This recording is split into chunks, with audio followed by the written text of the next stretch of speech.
अस्सलाम वालेकुम। नामवर माहिर आईन कानून सियासी तजियाकार मोहम्मद अजहर सदीक के साथ अकरम राई आपकी खिदमत में हाजिर है। पस पर्दा के प्रोग्राम के आज के मौजूआत में सुप्रीम कोर्ट बार एसोसिएशन के कबला वक्त इंतखाबात जो मुनक्कद हो रहे हैं, ये सर फहरिस्त है।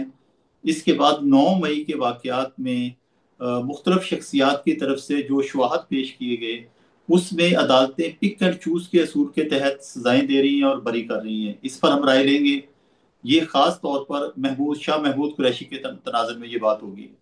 और तीसरे नंबर पर नवंबर सर पर है, एक्सटेंशन करीब है, सियासी हालात जो हैं वो बड़ी तेजी से मुख्तलिफ रुख अख्तियार करते नजर आ रहे हैं। इस पर हम राय लेंगे। सर, सबसे पहले ये सुप्रीम कोर्ट बार एसोसिएशन के जो इंतखाबात 3 हफ्ते कबल हो रहे हैं, ये ये यकायक ये तब्दीली में ये जो तब्दीली आई है इलेक्शन की कबल अज वक्त, ये कैसे हो गया? इसका पस बहुत मंजर क्या है? शुक्रिया। बहुत शुक्रिया कि सब सिर्फ दो बातें मैंने पहले करनी है। पहले मैं वो बात कर दूं, फिर मैं आपको आपके आके चलता हूँ। बहुत से लोगों ने अभी इमरान रियाज की जो है ना, बड़ी एक काविश सैलाब के हवाले से है, टेलीथॉन कर रहे हैं, मुख्तलिफ जगहों पर जाकर फंड रेजिंग कर रहे हैं। और इंशाल्लाह मैं भी शिरकत करूंगा फंड रेजिंग के हवाले से, और वो टीम के साथ राब्ते में। लेकिन वो एक चीज़ का जिक्र जरूर करना है कि ये मेरा सब्जेक्ट है सैलाब वाला। मैं बड़ी अरसे से इस पे काम कर रहा हूँ। मुख्तलिफ पटिशन मैंने दायर की हुई हैं, और आज भी हम नाकाम खड़े हैं। किसी सियासी गवर्नमेंट ने, यानी अगर देखा जाए तो इमरान खान साहब गवर्नमेंट को तो टाइम ही बड़ा कम मिला था पंजाब के अंदर। असल तो काम पंजाब के अंदर ज्यादा होने वाला है। और मैंने जुडिशल कमीशन बनाने की दरखास्त दे दी हुई है। होना कुछ नहीं है उसके ऊपर, चूंकि अदालतों के हवाले से नाउमीदी ज्यादा है कि अदालतें जो है ना, अब तो कह रही है कि पब्लिक इंटरेस्ट पिटीशन ही क्यों ला रही है। अब तो जज सवाल पूछा, ये दरखास्त काबिल समाअत कैसे है? यानी तकलीफ की अल, बात है ये। अलमिया है सर, ये बहुत बड़ा अलमिया है। लेकिन हम तो आवाज उठाते रहेंगे, हमारा काम आवाज उठाते रहना है, और वो बहुत जरूरी है। और डिमांड यही होगी हमारे नाजरीन से भी, सबसे भी। आप अपने तय सैलाब में मामलात में बिल्कुल जितनी कोशिश और काविश कर रहे हैं, ये बहुत जबरदस्त है। हमारे बैरून मुल्क जो बैठे हैं ओवरसीज पाकिस्तानी, वो इसमें बहुत कंट्रीब्यूट कर रहे हैं। अभी तक कोई 2 लाख पाउंड के करीब इमरान रियाज साहब की टीम, जिसमें साबिर शाकिर हैं, बाकी दोस्त, अब आप सारे हैं, सबका नाम लेने की जरूरत नहीं है। और उसके नतज भी बड़े अच्छे आ रहे हैं। और ये हौसला अफजा जो है, वो ये नतज बहुत हैं। बहुत अच्छी काविश है। मुझे आपकी ही बात की कंटिन्यूएशन में अहमद फराज याद आ गए कि शिकवा जुल्मते शब से तो कहीं बेहतर था, अपने हिस्से की कोई शम्मा जलाते जाते। तो बिल्कुल बिल्कुल ऐसा इमरान ही। रियाज खान, आप ये ना अपने हिस्से की शम्मा जलाए जा रहे हैं, नतायज आगे अल्लाह ताला के हाथ पे हैं।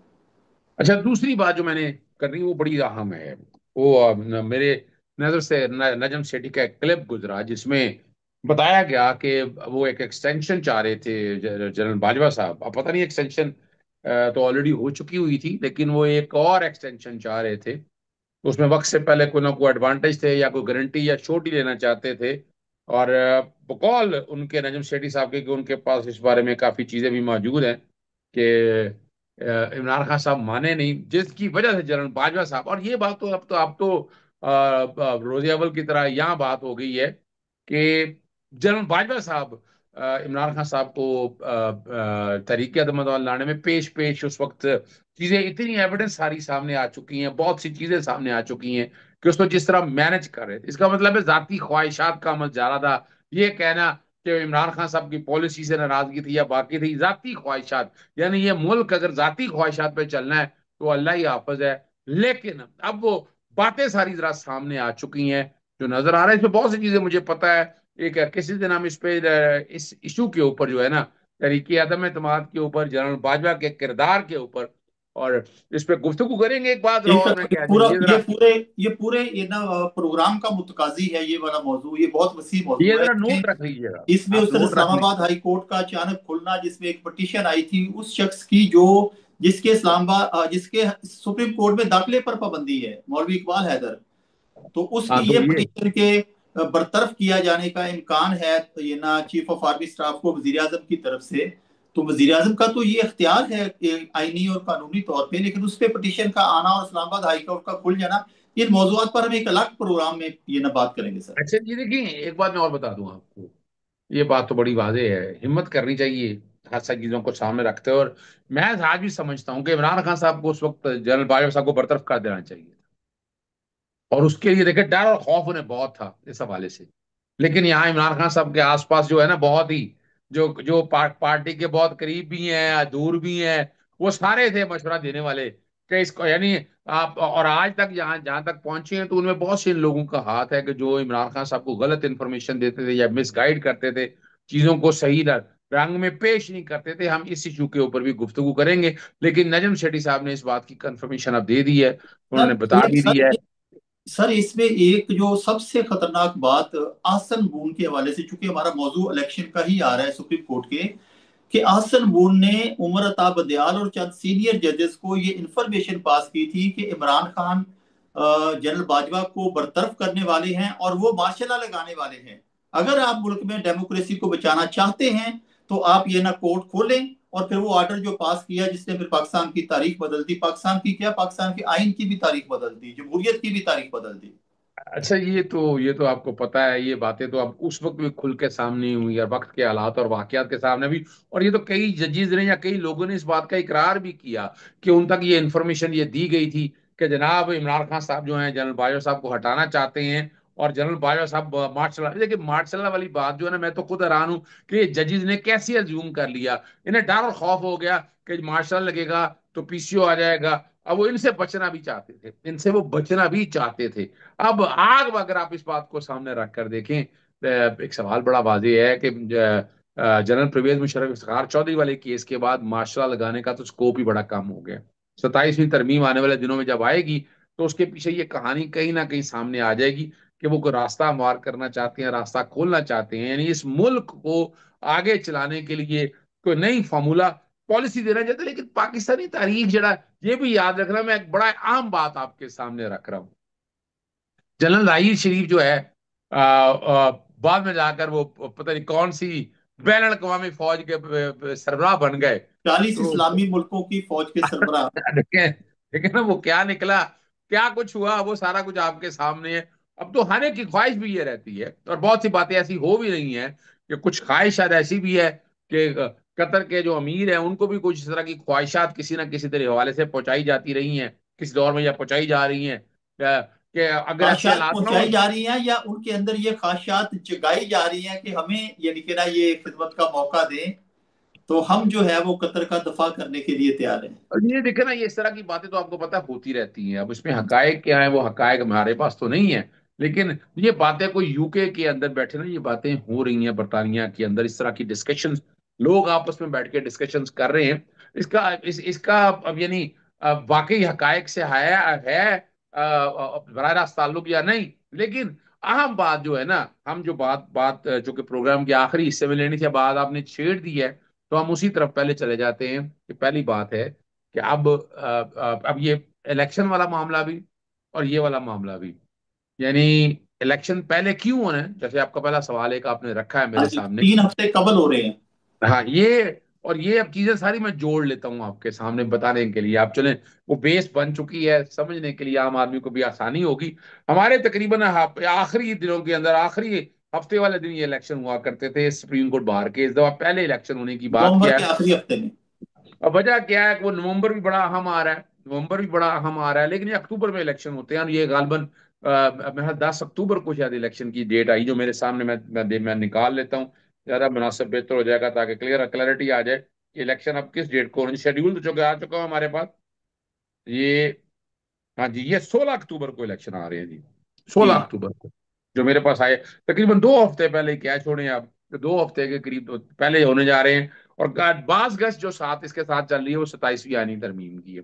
27वीं आनी तरमीम के वाले से दो बातें ऐसी सुनने में ये आ रहा है, ये ऐसी अंडर डिस्कशन चल रही हैं कि मुशर्रफ के दौर में भी office to hold another office, यानी president to hold another office का एक कानून पास हुआ था। और वो आर्मी चीफ के अलावा सदर के ओहदे के लिए भी एलिजिबल थे। वो कानून रहा या नहीं रहा, वो तो रिकॉर्ड के ऊपर चीजें मौजूद है। तो इस तरह की डिस्कशन डिस्कशन ये भी चल रही हैं। यानी शरीफुद्दीन डॉक्ट्राइन दोबारा आ रही है। और देखिए पाकिस्तान में तो नेल्सन थ्री जो है ना, नजरिया जरूरत हमेशा जिंदा रहा है। वो बातें जो मर्जी करते रहे, काजी फाइसा जैसे लोग और जो बहरूपिये की शक्ल के अंदर मौजूद थे, वो आपने तो सारा देखा, बातें बड़ी करते रहे। लेकिन वक्त के साथ साथ देखें जितना मजबूत उन्होंने एस्टेब्लिशमेंट को किया, जैसे काजी फैसा ने एक फैजाबाद धरने का केस दे के कौम को ट्रक की बत्ती के पीछे लगा दिया, बेवकूफ बना दिया, उसके पीछे छुप के जो जितना कुछ काम किया वो सामने है ना। अब बात यह है कि आगे अगर लेकर जाना है तो इससे इससे इससे जबरदस्त पार्लियामेंट उन्हें मिल नहीं सकती, इनसे अंगूठा रख के या वैसे रख के जो मर्जी काम करा ले। यानी 27वीं आईनी तरमीम में जो आम दिनों के अंदर ऐसी आइन में तरामीम नहीं हो सकती हैं, तो वो ये तरामीम बड़ी आसानी से, यानी जो बर्निंग इश्यूज है, यानी अब रोल का मिसाल के तौर पर अगर दूसरा ओहदा भी रखना है तो इसमें आइन के अंदर तरामीम ऐसी अगर हो जाए कि जो वंस फॉर ऑल जो है इस मसले को सेटल डाउन कर दें, तो there is every possibility is लेकिन सर देयर। ये 27वीं तरमीम और सुप्रीम कोर्ट बार एसोसिएशन और सूबाई बार काउंसिल्स के उस 27वीं तरमीम के बरूए कार आने से पहले इलेक्शन करवाना, क्या खौफ है? अच्छा, ये वजह जहन में बता। खौफ क्या है कि जो ये पहले इलेक्शन करवाना चाहते हैं, क्या कोई इसके पीछे कोई खास खौफ है? देखिए, एक बात तो बड़ी वाज़ेह है। आज आज हमारे दोस्त हैं वो आजमजीत तारड़ भी, हसन भी, आज आसमां जहांगीर का वो बैनर लेकर अगर चल रहे हैं, तो पॉलिसीज तो आसमां जहांगीर की है ही नहीं। सवाल ही पैदा नहीं होता कि अगर आसमां जहांगीर का विजन वो लेकर चल रहे थे, तो आसमां जहांगीर का तो ये विजन या पॉलिसीज नहीं थी। आग और अब पानी का फर्क है दोनों में। अब अगर आज आज 27वीं तरमीम आ जाती है, अगर पहले आ जाती है और इलेक्शन बाद में होती हैं, तो फिर तो ये इलेक्शन जीत जाएगा, सारा हार जाएगा इलेक्शन, ये ग्रुप सारे इलेक्शन, यानी और बार काउंसिल के भी, बार एसोसिएशन और के भी। इसी वजह से ये इलेक्शन पहले हो रहे हैं। ये अब इलेक्शन कराने का मकसद यही है कि वक्त से पहले इलेक्शन हो जाए, ताकि 27वीं तरमीम जो है ना इस इलेक्शन के बाद की जा सके। अभी आप देख रहे हो ना, पाकिस्तानी तारीख में हमारे दोस्त हैं रऊफ अता साहब, इस ग्रुप के प्रेसिडेंट है सुप्रीम कोर्ट, कभी आपने देखा उनका? कभी इतने यानी हम यानी अब लॉयर्स मूवमेंट के अंदर सुप्रीम कोर्ट बार एसोसिएशन के सदर का होता इतना इंपॉर्टेंट हो गया था, मुनीर मलिक से लेकर एतजाज एहसन अली अहमद कुर्द, वो हम लोगों ने ये किया था और वो इतना आम ओहदा हो गया था। अभी देख ले, अभी किसी को पता भी नहीं है। यानी वो एक रोल मेंबर एग्जीक्यूटिव कमेटी के तौर पर अदा कर रहे हैं। तो फिर इसलिए तो ये बड़ा अहम मामला है कि यहाँ अब 27वीं आर्मी तरमीम के लिए अगर अगर ये पहले कर दी जाए 27वीं आर्मी तरमीम, तो ये लिख लें, ये इलेक्शन हार जाएंगे। अभी इलेक्शन को जीतने से पहले जो है ना, उसका मकसद यही है कि इलेक्शन पहले करवा लिया जाए, आंखों में मिट्टी फेंक दी जाए या जो मर्जी आप कह दें, आंखें बंद कर दी जाए या हालात तब्दील कर दिए जाए, इलेक्शन पहले करा के उसके बाद जब तरमीम करेंगी तो वकला कहेंगे भी, तो ये सारे कहेंगे हमारे बस में तो नहीं है। लेकिन सर ये जो हम बात आपको समझ आ रही है, मुझे समझ आ रही है, वोकला ये ना वो कम्युनिटी है जिसमें से कायदे आजम उठे और पाकिस्तान बनाया, अल्लामा इकबाल वोकला में से उठे।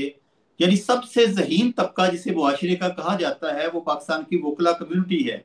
अगर आप ये बात समझ रहे हैं तो आपकी बरादरी, वोकला बरादरी के लोग इलेक्शन में वोट डालने से पहले उनके जहन में ये बात नहीं आएगी कि ये सब कुछ जो हो रहा है इसके बाद 27वीं तरमीम आ रही है और फिर उसके बाद एक नया पाकिस्तान होगा, एक नया आइन होगा, एक नई अदालतें होंगी, एक नया सिस्टम होगा, उनके जहन में ये बातें ना आएगी सर वोट डालने से देखें, पहले? अभी तो हम बैठकर डिस्कस कर रहे होते हैं, बार एसोसिएशन भी आपस में बैठकर बात कर रहे होते हैं कि तकरीबन 30 से 40% वकला जो है ना मुतासर हुए हैं ये 27वीं आईनी तरमीम से। वकालत का में स्टैंडर्ड को स्टाइल बहुत बदल गया है और ये हमारी वकला बरादरी को सोचना है।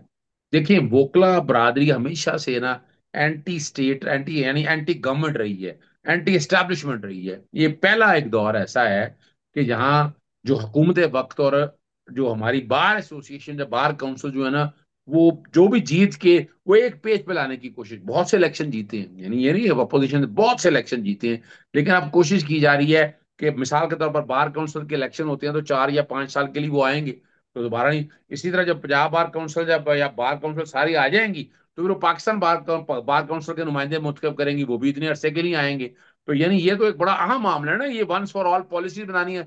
बार एसोसिएशन के इलेक्शन तो साल में एक दफा होते हैं, वो तो तब्दील होते रहते हैं, लेकिन ये वाला ये इलेक्शन जो है ना, ये सारे जुड़े हुए हैं।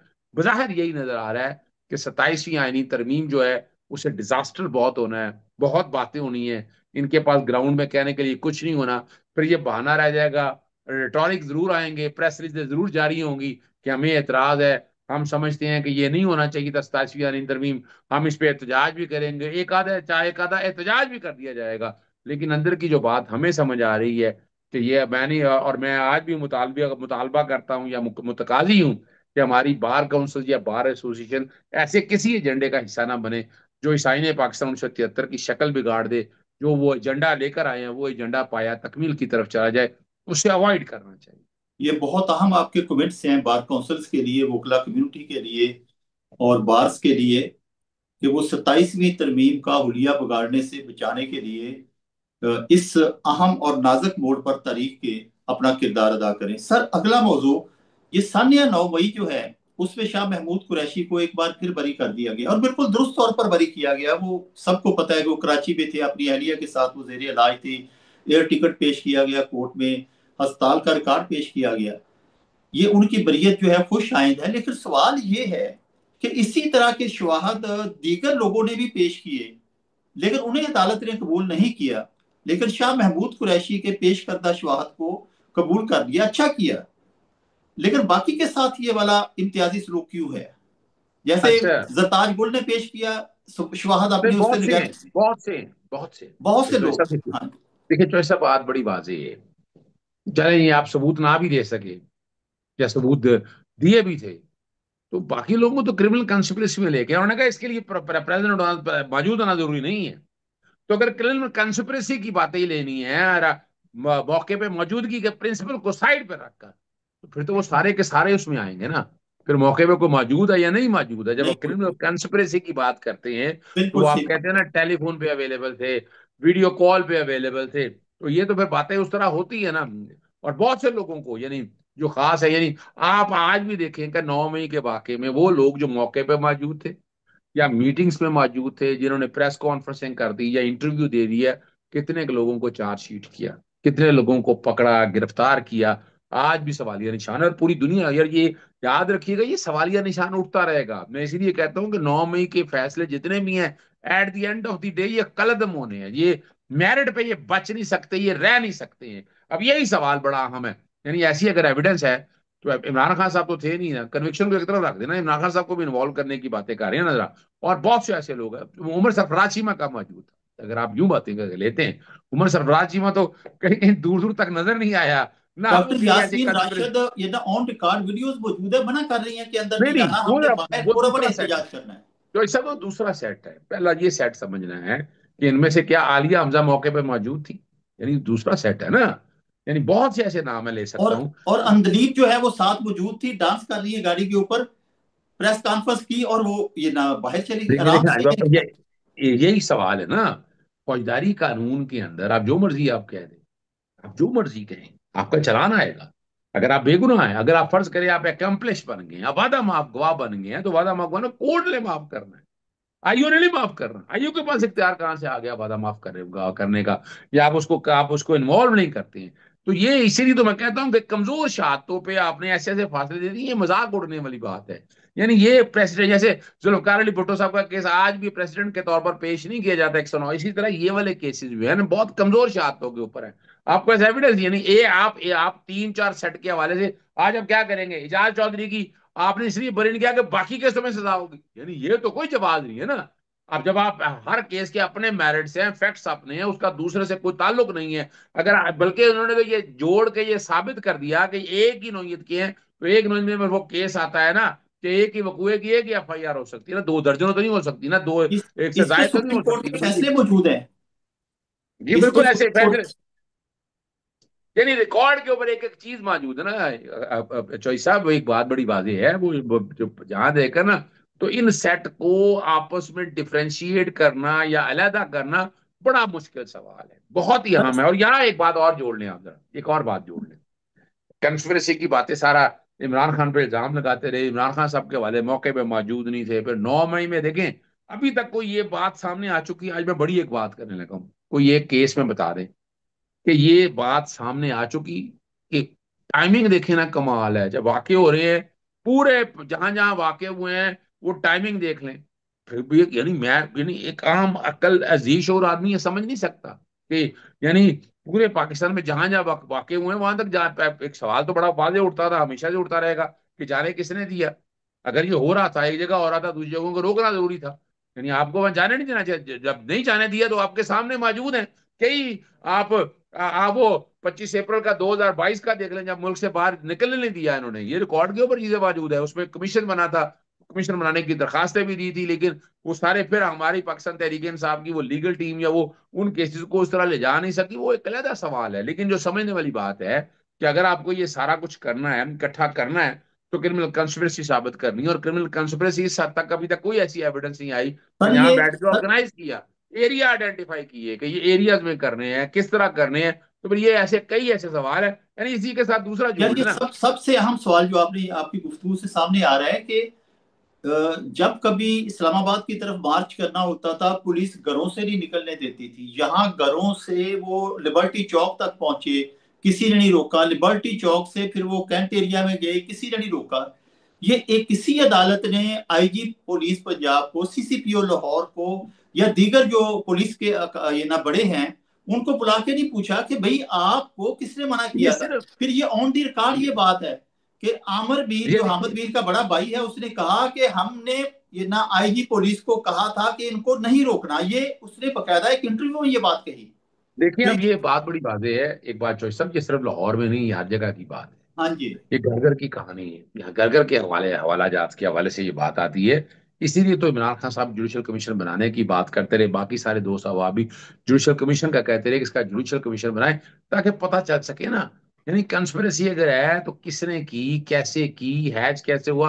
यानी अगर आप वाकई चाहते हैं कि असल लोगों तक पहुंचना, तो उसके लिए जो कवानी जो लवाजमात है ना कानूनी, वो पूरे नहीं किए जा सके। बहुत सी कमियां, कोताहियां, बहुत से ऐसे मामला हैं कि जो आज भी, यानी लैकुना जिसके अंदर इतने ज्यादा मौजूद हैं। वो मैं इसलिए बार बार कहता हूं कि 9 मई के मामला को अगर आप मंतकी अंजाम तक पहुंचाने की तरफ लेके जाना चाहते हैं, तो आपके पास इतनी एविडेंस नहीं है, आपके पास इतना रिकॉर्ड नहीं है कि आप ठीक है, सजाएं दे दी आपने, जो कमजोर शहादतों पे दे दी हैं आपने, अपना जितना भी मटेरियल था उस पर दे दिया, फिर आपने पिक एंड चूज किया अपनी मर्जी से, जिसको निकालना था निकाल दिया, जिसको रखना था रख दिया। और अगर आप बारीकियों में ही सिर्फ यही जाना है, तो फिर बातें तो बहुत सी होंगी ना। फिर एक बात, जो और बात देखे ना, यहाँ पे सवाल बड़ा अहम हो गया है। तो मैं पहले भी बात करता हूँ कि मिलिट्री कोर्टों से सजाएं दी, उसमें सारे है। अब मिलिट्री कोर्टों की सजाओं की अभी तक अपील का राइट नहीं दिया गया। सो कॉन्स्टिट्यूशन बेंच हालांकि ने कहा था, हालांकि 4 बार दिए गए थे कि कानून साजी की जाए। बड़ा वादे तौर पर ना अभी तक नहीं दिया गया। और इसीलिए फिर असान ने आदि ने वो बकायदा दरखास्त दे दी को मिलिट्री कोर्ट। और कमाल की बात है, वो मिलिट्री कोर्ट के फैसले नहीं आ सके, शहादतें सामने नहीं आ सकी, बहुत सी चीजें सामने नहीं आई। जब वो भी अब चीजें सारी सामने रखेंगे, तो आपके केसेस ये मुझे बचते हुए मुश्किल नजर सर ये जनरल फैज अली चिश्ती ने जो इनकी अफवाज पाकिस्तान के बड़े अफसरान जवानों की एक एसोसिएशन है, सन 9 मई के बाद उन्होंने एक बड़ी अहम प्रेस कॉन्फ्रेंस की थी। उसके ऊपर दानिस्ता हमारे नेशनल मीडिया में डिस्कशन नहीं की गई। उसने ये कहा कि पुलिस ने तो जो गफलत की सो की, कि जो यानी कि ना लॉ एंड ऑर्डर की सिचुएशन है, ये सूबाई हुकूमत की जिम्मेदारी थी, वो कंट्रोल करने में नाकाम रही। कहते उससे आगे बढ़ के हमारे मिलिट्री के एसओपीज हैं कि जब कोई यानी कि ना मुश्किल मुजाहरीन हमारी तरफ आए, फौजी जहां पे खड़े हैं, तो 3 एसओपीज होते हैं कि उनको वार्निंग दी जाती है मेगाफोन पे कि रुक जाएं वरना हम गोली चला देंगे। अगर वो मुजाहरीन फिर आगे बढ़ते हैं तो हमारा एसओपी ये है कि हम हवाई फायरिंग करते हैं और साथ ये कहते हैं कि अब अगर कोई आगे बढ़ा तो हम ये ना आपके ऊपर गोली चला देंगे। अगर वो फिर आगे बढ़ते हैं तो हमारा तीसरा एसओपी ये है कि हम गोली चलाते हैं, लेकिन ये टांगों के ऊपर, ऊपर वाली बॉडी पे नहीं चलाते। और चौथा एसओपी ये है कि जो जख्मी होते हैं उनके बारे में ये एसओपी है हमारा मिलिट्री का कि उनको हम खुद हॉस्पिटल्स में पहुंचाते हैं। कहते हैं इन चारों एसओपीज में से किसी एक एसओपी पर अमल नहीं किया गया। क्यों नहीं किया गया?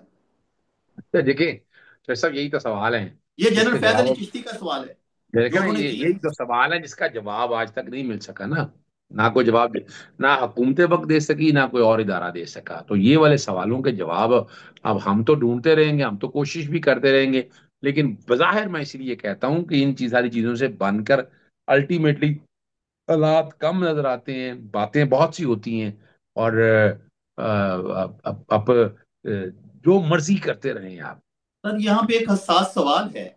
9 मई जो हुआ सो हुआ। इंतहाई दर्दबंदी के साथ ये बात कर रहा हूँ।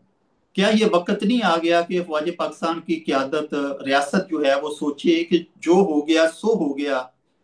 अब ये ना जो मरहम रखने का वक्त आ गया है। सकूते ढाका के जो यानी कि ना जख्म है, अभी तक दिल खून के आंसू रोता है। पाकिस्तान किसी नए अलमिये का मुतहम्मल नहीं हो सकता। ये कन्फेडरेशन की पॉलिसी को ये ना खत्म करे रियासत, और दिल बड़ा करके मोहब्बत के साथ इस मामले को यानी कि ना पीछे छोड़कर आगे बढ़ने के लिए कोई ना कोई ऐसे इकदाम उठाए जिससे मुल्क में रवादारी और ये ना कौमी यकजहती की फजा पैदा हो सके। क्या ये लम्हा भी अच्छा नहीं आया? कितना कम ये अच्छा ना अच्छा कितनी अच्छा। कलमियों का हम इंतजार करेंगे? अच्छा देखिए, मैं एक बात बताऊं आपको, आप ये बात आज कर रहे हैं। मैं जब 9 मई का सानिया हुआ, मैं यूके में था, लंदन में था, मैं वापस आया हूँ 17 मई को। फिर मैं 26 या 27 मई को मुल्क से बाहर गया हूँ। मैं गया हूँ या दुबई गया हूँ, दुबई से मैं यूके गया हूँ। तो मैंने 5 जून को, जब मैं दुबई यूके में था, लंदन में इलफर्ड में मैंने प्रेस कॉन्फ्रेंस की थी, और मैंने उस वक्त कहा था कि जनरल एमनेस्टी दे। मैंने उस वक्त ये बात कही थी। मुझे नजर आ रहा था कि इसके दोनों जो रास्ते हैं ना, वो प्रोज एंड कॉन बड़े डेंजरस हैं। यानी आज भी अगर आप देखें, देखा जाए कि मैं ये नहीं, इदारे हमारे लिए बड़ी इज्जत की जगह है। पाकिस्तानी फौज हमारी हमारी सर आंखों पर है। उनका किरदार, उन्होंने जिस तरह से दुश्मनों से लड़ने के हवाले से बात की है, एस्टेब्लिशमेंट के किरदार की वजह से जो रोल सामने आ रहा है ना, तो बड़ी तकलीफ की बात है। लोग बड़े सवालिया निशान है, बहुत सवालिया निशान उठते हैं। तो मैंने तो इसीलिए उस वक्त 5 जून 2023 को ये बात कही थी कि जनरल एमनेस्टी की जरूरत है। तो इसको ज्यादा ना कुरेदा जाए, छोड़ें इस बात को, आगे की तरफ चला जाए और इस बिल्कुल मुल्क को सही। आगे लेकर जाए। मैं तो ये बात उस वक्त से कर रहा हूँ, और खुल के कर रहा हूँ ये बात। और मैं जब कभी, मैंने टीवी प्रोग्रामों में ये बात कही है कि नहीं, आगे जाया जाए। तो क्या ये आपकी तरफ से फौज पाकिस्तान की क्यादत को यही अपील दोबारा कर सकते हैं कि बिल्कुल, मुल्क क्यों और नहीं। कौम की जरूरत है कि वो जनरल एमनेस्टी देकर इस सारे मामले को पीछे छोड़कर आगे बढ़े और दोबारा यकजहती की फजा पैदा करे, ताकि वो एक गैर मुतनाज़ अदारे के तौर पर फौज पाकिस्तान का जो अदारा है उसी तरह मोहब्बतों का मरकज बना देखिए रहे जैसे 9 मई से देख- पहले। देखिए, एक बात बताऊं, इसके बगैर गुजारा नहीं है। पाकिस्तानी फौज के हवाले से जो, यानी जो एस्टैब्लिशमेंट की कोताहियों और गलतियों की वजह से, जो ब्लंडर्स की वजह से मुल्क जहां तक देख रहा है ना, उसमें जो है ना, जो आंसर जो आ रहा है वो पाकिस्तानी फौज के हवाले से आ रहा है। अब पाकिस्तानी फौज को वो देखिए, वो वाला स्टेटस तो मिलना ही मिलना है। आज मिलता है, कल मिलता है, किस वक्त आते हैं। लेकिन ये टाइम एक ऐसा है कि आपको उस तरफ लौटना है। आज लौटते हैं, कल लौटते हैं। देखिए, मैं 9 मई में होने वाले वाकये की पुरजोर मजम्मत, दिया पाचा बहुत हो गया है। बहुत सी बातें आ चुकी हैं, एक एक चीज आ चुकी है इतना।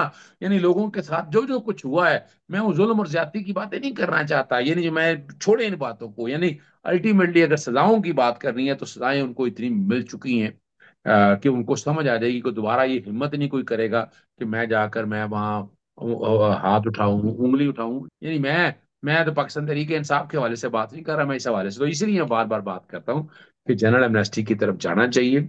ये मुनासिब होगा, बेहतर होगा। इसमें बैठे, ब्रेन स्टॉर्मिंग करें, जो बात कर रहा हूँ, आए, डिस्कशन करें, इंटेलिजेंसिया के साथ गुफ्तगू करें, गुफ्तो शनीद करें, डेलिब्रेशन करें, फिर उसके बाद चाहे फैसला कर लें। लेकिन ये कर, इस पर सोचे जरूर।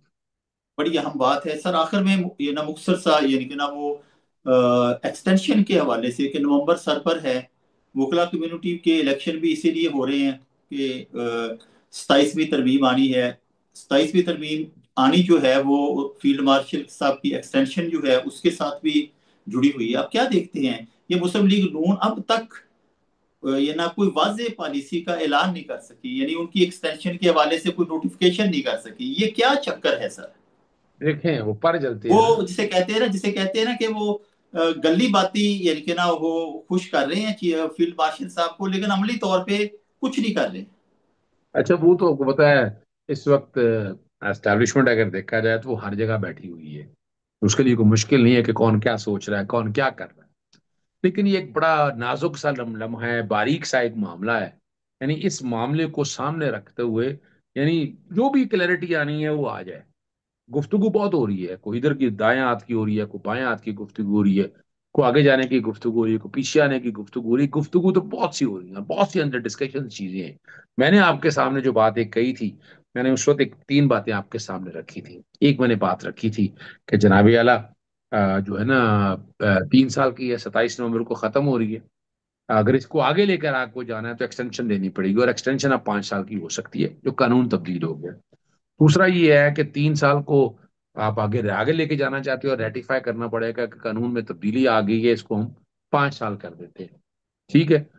दूसरी पॉसिबिलिटी आपके सामने, ये बड़ी बात है। तीसरी पॉसिबिलिटी है कि इसकी इंटरप्रिटेशन के हवाले से अगर कोर्टों में जाए, तो कोर्टों वाला रिस्क तो मैं नहीं समझता लिया जाए कि कोर्टों में मामला जाए, वो कहें कि चूंकि कानून में तरमीम हो चुकी है, ये 3 साल वाली एक्सटेंशन जो है ना, ये पाँच तीन जो फर्स्ट अपॉइंटमेंट है, ये 5 साल तक जाएगी। लेकिन सवाल तो बड़ा वाजे है, और मैं आज भी समझता हूँ, मैं बाकी सारी चीजों को एक तरफ रखता हूँ, एक्सटेंशन होनी है, अगर एक्सटेंशन होनी है तो वो 5 साल की एक्सटेंशन होगी। अगर कुछ और होना है, यानी इदारे के अंदर से ही फैसला हो गया है, अगर इदारे ने फैसला कर लिया है, या बाकी लोगों ने बैठकर ये फैसला कर लिया है कि नहीं, नया chief of the army staff आना है, अब फील्ड मार्शल जो है ना, वो तो फिर तायात के हवाले से बात होती है ना, तो वो तो रिटायरमेंट होती कोई नहीं ना उसके उसके हवाले से अगर देखा जाए, तो जी वहाँ अगर अगर इस हवाले से अगर देखा जाए, तो फिर ये तो बहुत से बारीक मामलात हैं जो आने वाले आपके सामने आ जाएंगे। इसीलिए बातें बहुत सी हो रही हैं।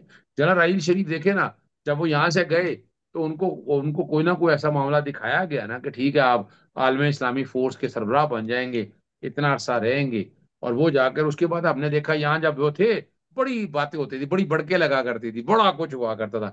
जनरल बाजवा के दौर में भी आप बड़ी बड़के सुना करते थे, बड़ा कुछ बताया करते थे। फिर वो जनरल बाजवा के दौर में भी हमने देख लिया मिट्ठू कौन था, फिर कौन सी हाउसिंग सोसाइटी में क्या हुआ, किस तरह फायदे लिए गए, किस तरह एडवांटेज हुए। फिर बाद में ये भी सुनते रहे कि कौन, कुछ लोगों की जायदादें हैं, कहाँ कहाँ हैं, ये भी हम सुनते रहे। ये कहानियां तो हम सारी सुनते रहे हैं ना। ये नाजुक एक वक्त है, इस नाजुक वक्त पे कंट्रोवर्सी ज्यादा, मेरा ख्याल है, नहीं डालनी चाहिए। क्लैरिटी के साथ जो बात भी होनी है वो सामने आ जानी चाहिए। बिल्कुल, इन्हीं अल्फाज के साथ मोहम्मद अजहर सिद्दीक साहब के क्लैरिटी के साथ जो भी पॉलिसी है हुकूमत वो सामने ले आए, ताकि अब हाम की फजा खत्म हो और ये जो एक गुमगो की कैफियत है कौम, उससे निकल सके। हमारे चैनल को सब्सक्राइब कीजिए, लाइक कीजिए, शेयर कीजिए, ताकि हम जो आपके साथ ये नए नए मौजूआत पर नए नए एंगल से मोहम्मद अजहर सिद्दीक साहब का तजिया लेते हैं, ये ज़्यादा से ज़्यादा लोगों तक पहुंच सके। इजाज़त दीजिए, इंशाअल्लाह ताला कल नए मौजूआत के साथ आपकी खिदमत में दोबारा हाजिर होंगे। अल्लाह हाफिज।